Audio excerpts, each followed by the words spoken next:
saya kira-kira masih kelas 3 sekolah dasar.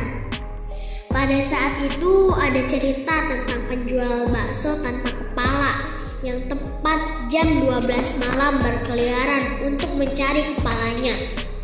Menurut tetangga-tetangga saya yang pernah menemui penampakannya, tepat jam 12 malam berdenting bunyi mangkok yang dipukulnya seperti layaknya penjual bakso. Salah seorang tetangga saya, sebut saja Dodi, dia pernah bertemu langsung dengan penampakan hantu tukang bakso itu.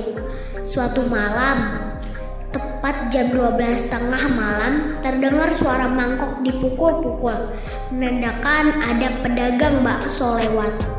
Sebenarnya Dodi sudah mengetahui kabar tentang penjual bakso tanpa kepala itu. Cuman entah kenapa pada malam itu dia seakan-akan tidak ingat akan kabar seram tersebut. Mungkin karena lapar, jadi otak gak jalan.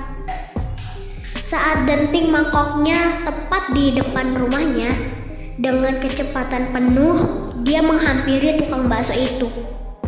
"Mas, baksonya 1 mangkok. Bakso sama mie-nya kasih jumbo, kuahnya dikit ya," teriak Dodi sambil mencari-cari sendal di teras rumahnya. Begitu selesai memakai sendal, dia hanya melihat gerobak bakso, namun tidak ada tukang baksonya. Bulu kuduk Dodi mulai merinding. Dia mulai teringat akan kabar-kabar yang sedang heboh-hebohnya dibicarakan, dan ketika dia menyadarinya, saat itu juga dia hendak masuk kembali ke rumah. Namun tepat di belakangnya sesosok tubuh tanpa kepala sedang memegang mangkok yang berisikan daun-daun dan belatung. Saat itu juga Dodi berteriak keras hingga mengumpulkan warga, termasuk ayah saya. Namun ketika warga telah terkumpul, Dodi sudah ditemukan dalam keadaan pingsan dengan tubuh bersimbah keringat. Setelah beberapa jam, Dodi pun siuman. Karena banyak orang yang terkumpul untuk mencari tahu tentang apa yang terjadi, akhirnya Dodi menceritakan semua kejadian yang dialaminya. Namun anehnya, tidak ada satupun warga lain yang mendengar dentingan bakso tadi.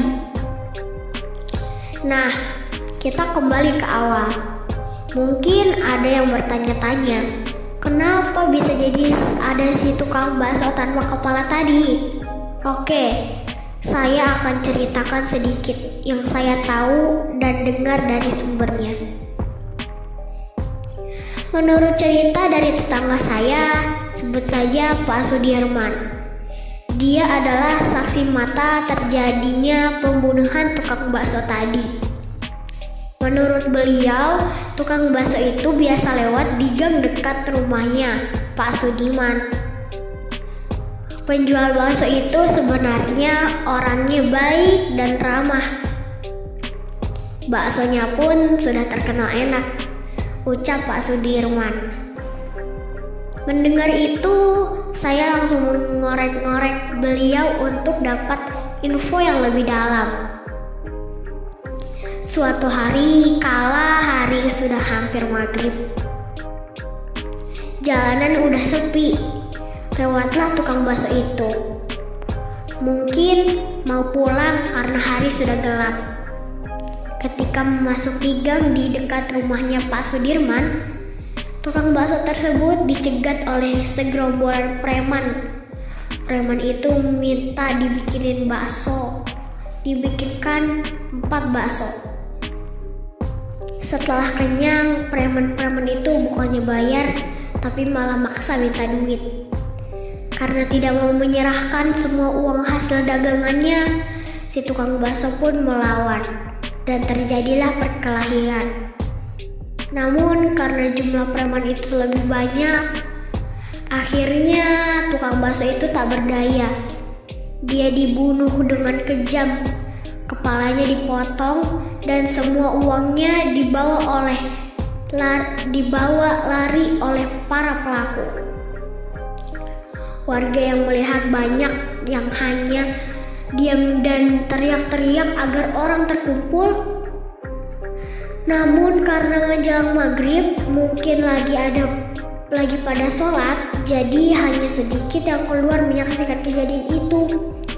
Karena warga juga takut, jadi tidak ada yang berani menghampirinya. Sebulan sejak kejadian pembunuhan tukang bakso tersebut, polisi hanya menangkap 1 orang pelakunya, sedangkan sisanya ditemukan tewas mengenaskan.